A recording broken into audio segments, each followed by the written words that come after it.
अस्सलाम वालेकुम। उम्मीद है कि आप खैरियत से होंगे। उम्मीद है कि आपका इतवार अच्छा गुजर रहा होगा। 2002 के अंदर जब मैं छोटा बच्चा था, स्कूल में पढ़ता था, तो ये आप तस्वीर देख सकते हैं। मुझे एक ट्रैश प्रोसेसिंग या वेस्ट मैनेजमेंट फैक्ट्री लेके जाया गया था स्कूल की जानिब से।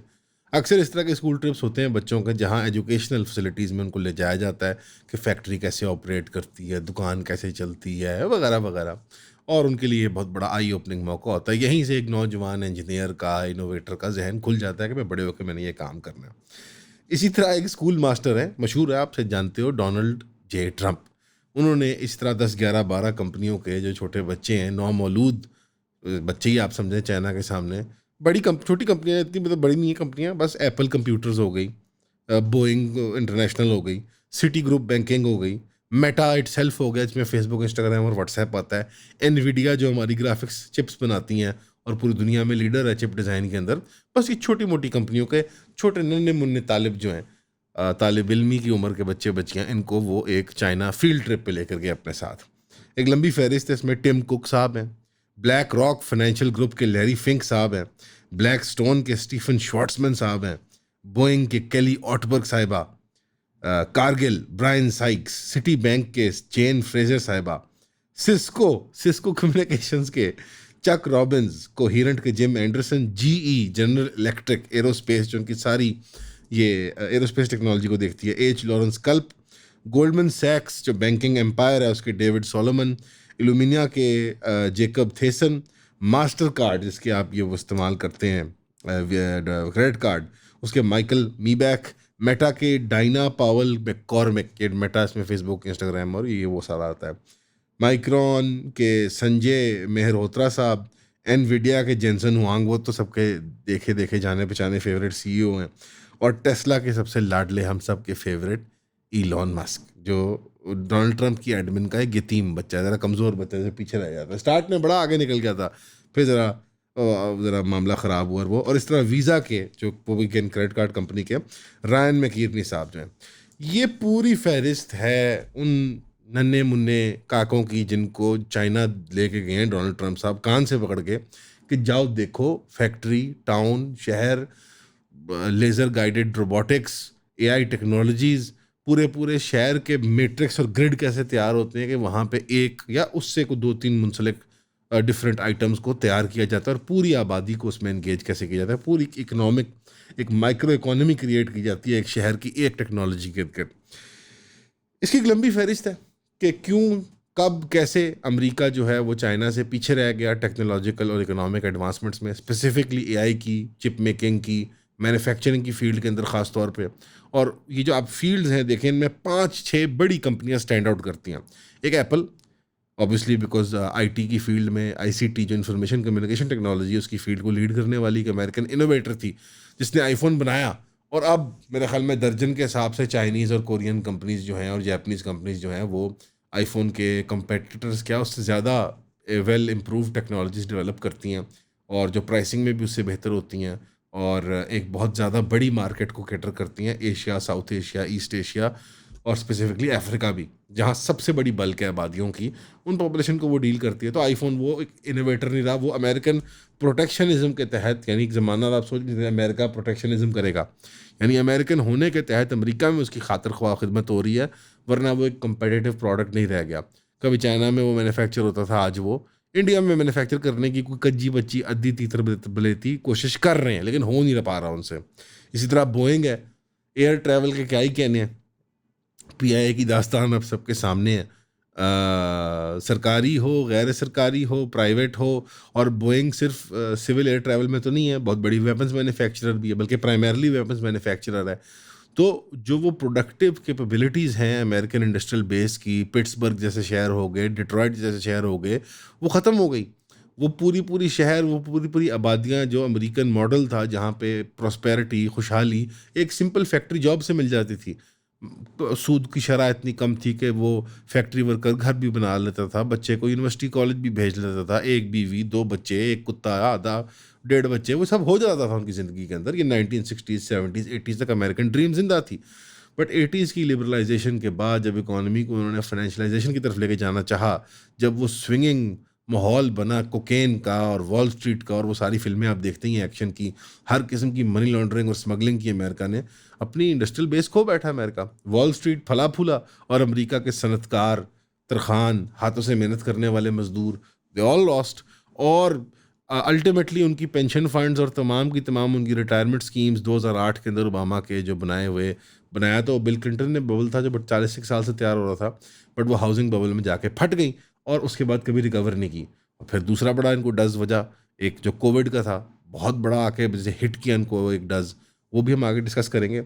इसी तरह सिटी ग्रुप है। अब अमेरिकन फाइनेंसिंग को देखें, सिटी ग्रुप फाइनेंसिंग जिसमें अमेरिकन गवर्नमेंट है स्टेक होल्डर, फाइनेंसिंग ग्रुप है और अवाम है, ये तो चाइना में है। अमेरिकन इस प्रोसेस के अंदर एक और स्टेक होल्डर है जो सबसे ज़्यादा मलाई खा जाता है, जिसे कहते हैं हम वॉल स्ट्रीट, पूरी जो फाइनेंशियल मार्केट्स हैं।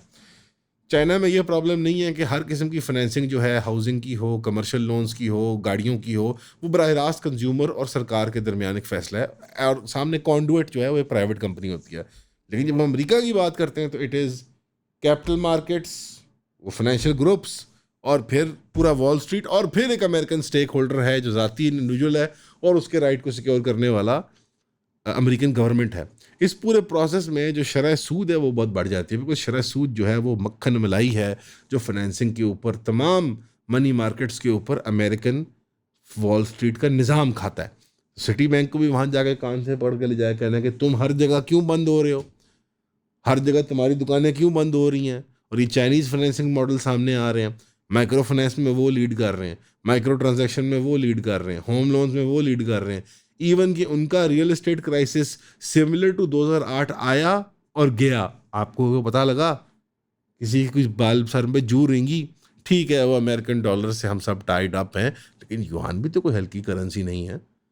युआन में क्राइसिस आया, स्लो डाउन आया इकोनॉमी के अंदर, रियल एस्टेट का कलेप्स आया, लेकिन दे रिकवर्ड बिकॉज उनके मनी के स्पेकुलेशन के पैसे और उनकी सेविंग्स ये जुड़े हुए नहीं थे आपस में। यानी जो स्पेकुलेशन के पैसे, सट्टे के पैसे, जिस पे लोग जुआ खेलते हैं, बिजनेस कमाते हैं स्टॉक में, कमोडिटी में, वो इन्वेस्टमेंट के पोर्टफोलियोज में, वो पैसे और हैं, और जो लोगों के ज़ाती चेकिंग अकाउंट्स के पैसे हैं और वो सारी चीज़ें, वो पैसे और हैं। And China was able to recover much better from a smaller version of जो 2008 का क्राइसिस हुआ था। और इसी तरह मेटा और इन्विडिया हैं, माइक्रोचिप्स, और उसके बाद माइक्रोचिप्स का सबसे बड़ा इस्तेमाल ऑनलाइन लोगों की बिहेवियर्स और उनको मैप करना और वो सारी चीज़ें, चाहे वो वीडियो गेम्स की शक्ल में हो, चाहे वो सोशल मीडिया ऐप्स की शक्ल में हो। चाइना के वी चैट की मिसाल नहीं है, मेरे ख्याल में कोई डिबेट नहीं बनती। और मेटा जो कि कंसोलिडेशन प्रोजेक्ट है, जिसने बड़ी बड़ी इंडिपेंडेंट इंडिविजुअल वेरिएबल्स को इकट्ठा करके एक प्लेटफॉर्म बनाने की कोशिश की है, वो नाकाम रहा है। लेकिन उसकी बनस्बत अगर वी चैट को देखा जाए, वो ज़्यादा एक सक्सेसफुल मॉडल है। ख्वाहिश दोनों तरफ एक ही है by the way, mass data farming, mass surveillance, एक अच्छी कंट्रोल्ड पॉपुलेशन। ना इनके अज़ाइम जो है वो बहुत पाकीज़ हैं, ना इनके अज़ाइम वो बहुत पाकीज़ हैं, लेकिन कारोबारी नज़र से देखा जाए तो चाइना ज़्यादा कामयाब है। और अमेरिका के बड़े सीईओज़ को कान से पकड़ के इस फील्ड ट्रिप पे इसलिए लाया गया कि यहाँ बंदे के बच्चे बन जाओ। इस ज़िमन में बहुत शानदार गुफ्तगू फरमाई है रॉबर्ट सी पेप साहब ने, अक्सर मैं उनका हवाला देता हूँ। वो चाइना 1979 से जा रहे हैं, 1979। और उनकी मेन आर्ग्यूमेंट है कि दुनिया अभी it is about to be blown away, कि उनके होश और हवास उड़ जाने वाले हैं कि जब वो देखेंगे कि चाइना के अंदर किस किस्म की डेवलपमेंट हो गया।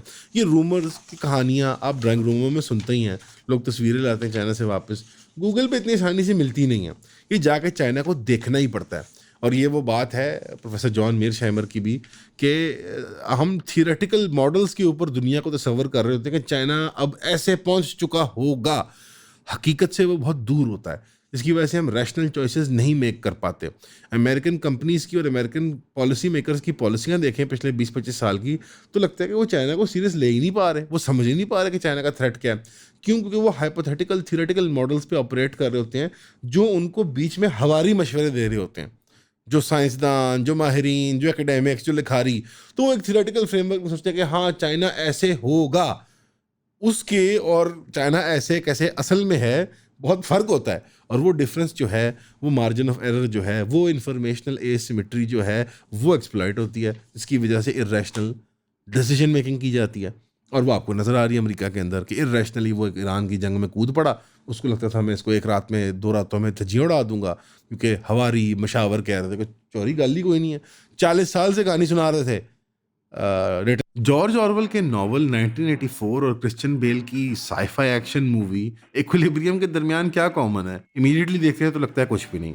लेकिन जब गहराई में जाते हैं तो पता लगता है कि ये दोनों थीमेटिकली एक चीज़ के बारे में, वो है डिस्टोपियन गवर्नमेंट, जिसको बिग ब्रदर भी कहते हैं। जो बिग ब्रदर जो हमेशा देख रहा होता है आपको। बिग ब्रदर का चर्चा तो बहुत है आजकल पाकिस्तान के अंदर, लेकिन इस तरह के कॉम्प्लिकेटेड थीम्स को समझने के लिए हमने द क्लब बनाया है, जो कि पहले तो सिर्फ एक बुक क्लब हुआ करता था पिछले 1-1.5 साल के लिए, लेकिन अब हमने उसको एक यूनिवर्सल क्लब बना दिया है, इसके अंदर किताबें, popular films, documentaries, articles, published papers, इन सारों का मजमुआ बना के हम thematically month to month complex ideas को एक ग्रुप सेटिंग के अंदर एक कम्युनिटी के साथ समझने की कोशिश करते हैं। तो अगर आप ज्वाइन करना चाहते हैं, eonpodcast.com पे जाएं और अपनी मेंबरशिप परचेज करें, ताकि हम जुमे के जुमे आपसे मुलाकात कर सकें।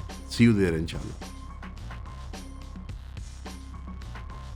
पंजाब साहब ਅਸੈਂਬਲੀਆਂ में ਜਾ ਕੇ ਅਮਰੀਕਾ के हवानों में जा के ਗੱਲ ਹੀ ਕੋਈ नहीं है। सवेरे ਤੁਸੀਂ गोली मारनी है, पहाड़ पर चढ़ जाना, ਤੁਸੀਂ गोली मारे पहाड़ पर चढ़ गए जनाब, अल्लाह अल्लाह खैर सल्ला, कोई मसला ही नहीं है। ईरान क्या चीज़ है? हालांकि ईरान अमेरिका के मुकाबलों में से 1-2 वर्ल्ड वॉर दोनों को मिला के, वियतनाम को मिला के, अफगानिस्तान इराक को मिला के, it is one of the most dangerous मार्का उसके लिए। लेकिन उसने किस गैर संजीदगी के साथ इसको अप्रोच किया, और वही गैर संजीदगी आपको अमेरिकन माशरत में, प्राइवेट सेक्टर में और सरकार में नज़र आती है when it comes to China. ज़ाती ऑब्जर्वेशन प्रोफेसर पेप साहब क्या कहते हैं कि यार, जो मैं 3 मिसालें दे के वो बात करते हैं। नंबर 1, उन्होंने कहा वुहान, वो चाइना का पिट्सबर्ग, एक रस्ट बेल्ट टाउन है। रस्ट बेल्ट उन्होंने कहते हैं कि जहाँ लोहे का काम होता है लेकिन जंग लग जाता है, यानी फैक्ट्री का काम होता था लेकिन अब उसको जंग लग गया है, जंग आलूद हो गए हैं वो शहर। यानी वो पहले किसी ज़माने में प्रोडक्टिविटी किया करते थे, अब वो बस पड़े हुए 90s-80s में स्टक हैं, जब फाइनेंशियल उनका कलेप्स आया और इंडस्ट्री जो है वो मनी मार्केट्स की तरफ मूव कर गया, पैसा और सनतकारी से निकल गया। अमेरिका में भी 2 काम है, काश्तकारी और फाइनेंशियल मार्केट्स हैं। तो पाकिस्तान एक तरह से बड़ा अमेरिका का अच्छा मॉडल है। काश्तकारी होती है यहाँ पे और सट्टा जुआ चलता है यहाँ पे।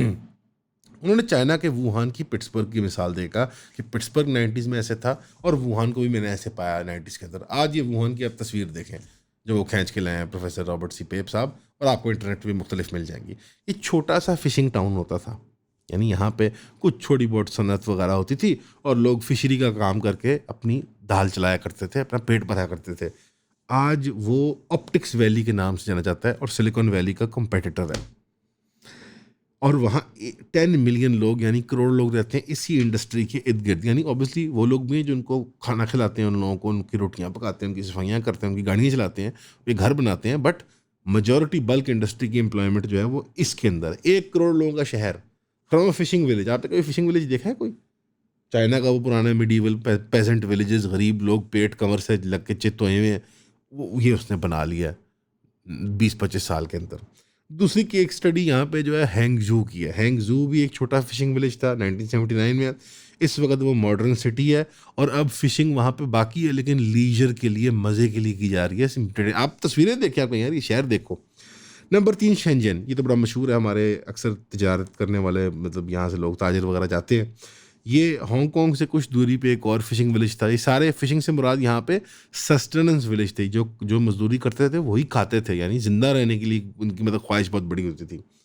वो इंडस्ट्री लीडर है इस वक्त अपनी मार्केट का, वो है कार और बैटरी मैन्युफैक्चरिंग, क्योंकि वहाँ पे जनाब BYD का सबसे शानदार किस्म का, अमेरिका के शहरों जितना एक उसका प्रोडक्शन हाउस है, जहाँ दुनिया की बेहतरीन लातादाद बैटरीज तैयार की जा रही हैं, ड्राई सेल, लिथियम आयन वगैरह, और वहाँ शानदार किस्म की गाड़ियाँ तैयार की जा रही हैं BYD की। आप सबने अच्छा शमदीद गंवाएं, छुपा नहीं जा सकता उस बात से। और एक शानदार किस्म का उन्होंने वहाँ पे अपना एयरपोर्ट भी बना लिया नया, और ये भी 1 करोड़ एक बंदे का शहर है। तो इस बात पे रॉबर्ट सी पेप साहब ने कहा कि चाइना अमेरिका के साथ कैचअप नहीं कर रहा, अब अमेरिका पीछे रह गया और उससे कैचअप करने की ज़रूरत है। चाइना का कुछ सालों पहले हमारे से बहुत आगे निकल गया। उन्होंने पूरा एक तबसरा किया फिर कि क्यों चाइनीज़ मैन्युफैक्चरिंग हमारे से आगे निकल गई। उन्होंने प्री कोविड वाले तमाम जरासीम और फैक्टर्स को डिस्कस नहीं किया। उन्होंने कहा हेयर एंड नाउ में पॉलिसी की एक पूरा हिस्टोरिकल कॉन्टेक्स्ट है कि ये क्यों हुआ, अमेरिका के यूनिपोलर मूवमेंट में अमेरिका ने क्यों इन्वेस्ट किया चाइना के अंदर, बड़ी लंबी बात है। लेकिन in the here and now वो ये कहते हैं कि चाइना ने 2-3 काम बड़े अच्छे किए। एक AI में, इन्वेस्टमेंट बहुत अच्छी की। दूसरा इलेक्ट्रिफिकेशन की, कि जहाँ बिजली नहीं है वहाँ शानदार किस्म का बिजली का निज़ाम बिछा दो। नंबर 3 रोबोटिक्स के अंदर, और नंबर 4 इंफ्रा के अंदर, कि हर शहर, सूबे, मोहल्ले, जुगी के अंदर पैसा खर्च कर लो, लॉस कमा लो, इंफ्रा लगा दो। किस चीज़ का इंफ्रा? ट्रैवल नेटवर्क का, कम्युनिकेशन नेटवर्क का, बिजली का, इंटरनेट का निज़ाम, कि वो कनेक्ट हो जाए हमारी इकॉनमी। और उन्होंने बड़ी इस तरह की और मेहनतें की, उन्होंने ये सारी चीज़ें मुहैया की। लेकिन जो मेन उन्होंने पॉइंट हाईलाइट किया वो है कोविड को लेवरेज करना इफेक्टिवली। अमेरिका ने जहां $10 ट्रिलियन खर्च किए आवाम को रिलीफ पैकेज देने में, क्यों? क्योंकि वो एक जमहूरी मॉडल में आवाम को खुश करना चाह रहे होते हैं। वो भी बड़ी ज़रूरी चीज़ है करना, लेकिन वो उस तरह से प्रोडक्टिविटी को ड्राइव नहीं करते, क्योंकि लोग वही, वो $10 ट्रिलियन से लोगों ने कोई इनोवेशंस तो नहीं डिमांड करना शुरू कर दी। उन्होंने वही अंडे, रोटी, डबल रोटी, पेट्रोल, डीजल, गाड़ी, रेस्टोरेंट, ये सारी चीज़ें, वही कंज्यूमर गुड्स डिमांड किए, और वही कंज्यूमर गुड्स उनको मिल गए।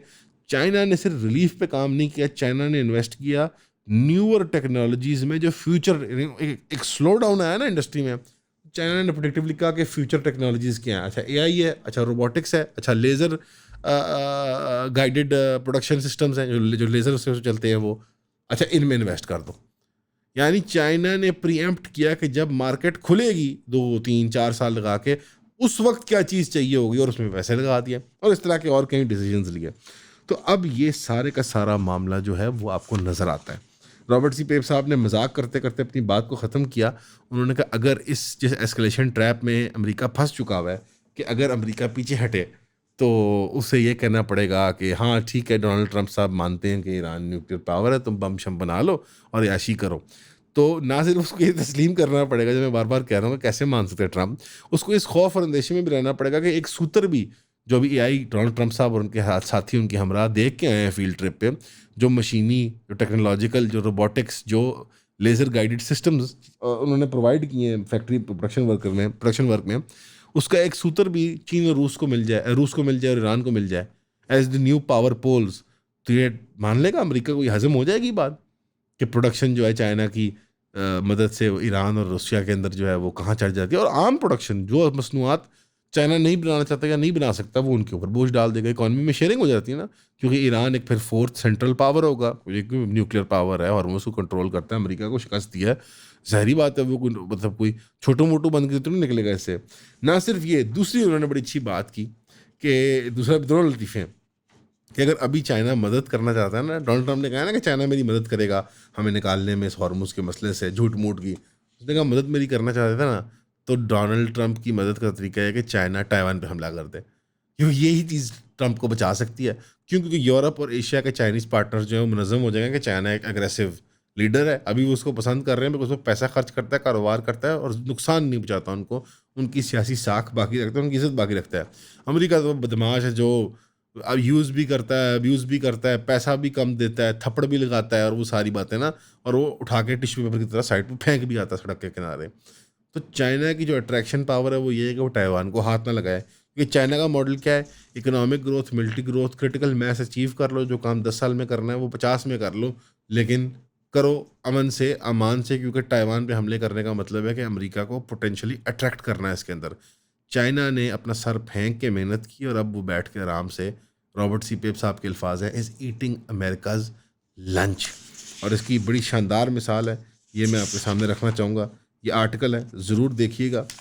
ये आर्टिकल है आपका जनाब दी करंट अफेयर्स का .org का। उनकी ये बड़े शानदार नेथन जे रॉबिन्सन साहब ने लिखा है कि why they don't want you driving a Chinese car. Number उसके उन्होंने 5-6 वजूहत दिए। उन्होंने थीसिस दिया कि मैंने इस्तेमाल करके देखा है BYD का सी लायन। ये BYD की इलेक्ट्रिक कार जैसे आप लोग जानते हैं, और ये हाइब्रिड इलेक्ट्रिक तो नहीं है, ये फुली इलेक्ट्रिक कार है, यानी इसमें कोई पेट्रोल नहीं डलता। सी लायन पाकिस्तान में भी आ गई हुई है। इन ऑथर साहब ने यूके में इस्तेमाल किया, यूएस में तो अवेलेबल है नहीं।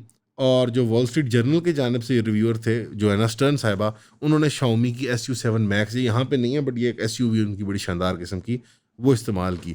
और इनके रिव्यूज़ यही थे, होली क्रैप, इंतहाई comfortable, holy crap is like oh shit, you know, elegantly designed, incredibly comfortable, smooth ride, इस तरह की तारीफ़ें उन्होंने की हुई। और कीमतों का भी कंपैरिजन करके उन्होंने बताया कि 50,000 एवरेज कीमत है नई गाड़ी की डॉलर में, और चाइना की जो एवरेज कीमत है नई गाड़ियों की वो 8,000 की तरफ टेंड करती है। चलो और भी टैक्स वैक्स डाल के 20,000 तक वो आ जाएगी, तो 50,000 से तो मतलब फिर भी दो गुना हाफ है, लेस देन हाफ है।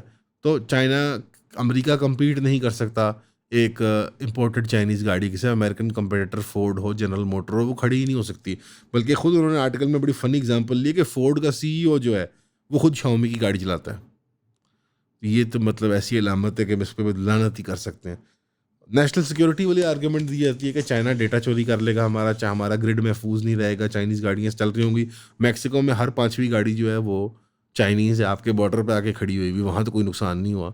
यूरोप के अंदर पूरे हर 10वीं गाड़ी जो है वो चाइनीज़ है, वहाँ तो कोई नुकसान नहीं हुआ, और उनके ज़्यादा आपसे टफ डेटा प्राइवेसी लॉज हैं अमेरिका से। फिर सारी ये आर्ग्यूमेंट कि चाइना जो है वो बड़ा अनफेयर है बिकॉज़ वो सब्सिडाइज़ करता है अपनी ऑटो इंडस्ट्री को। तो आपकी ये फोर्ड मोटर और जनरल मोटर और अमेरिका के टेस्ला को नहीं सब्सिडी मिलती कार्बन टैक्स के नाम में। ये क्या, इनको सब्सिडी, तो सब्सिडी के बगैर ज़िंदा नहीं रह सकते।